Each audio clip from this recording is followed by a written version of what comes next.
Hi, it's Amber with today's Take a Breather Tech Minute.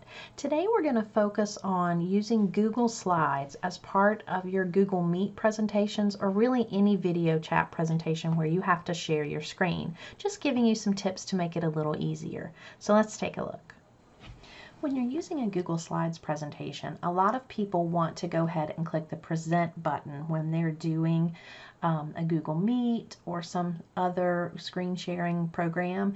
And when you click the Present button, it puts it into this full screen mode, which means I can't see anything on my screen except for the presentation.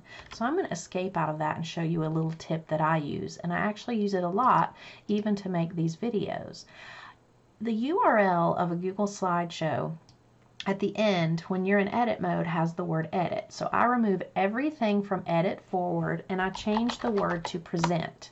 Now what this does is make it full screen just in that window. So you'll notice that I can change the size of this window, but it's still in presentation mode. So what I do is I keep one window that's just used for my presentation. So anything I'm going to need to share, I will put in the tabs for this window. And I'll show you why that's helpful.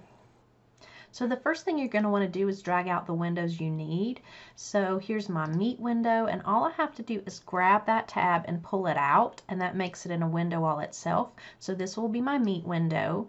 I maybe need my Google Classroom window down here, and maybe I need my presentation window here, so I can pull that out. So I can have multiple windows, and this will just be extra stuff that I'll look at and minimize. So I've got 3 separate windows here, and I can just move those and arrange those so they fit, because I'm going to put my presentation in a special present mode, so I don't have to take up my whole screen. I can still see all this content while presenting.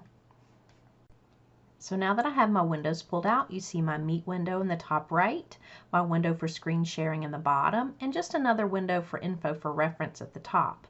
You notice I've now put the Present link in my bottom window, so when I go to share my screen, I choose the window that shows that specific window so that as I'm presenting, I'm only showing that bottom screen.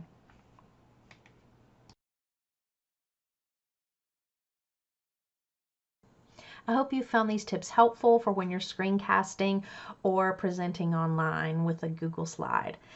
Take some time today to take a breather, take care of yourself, and remember, we're here to help.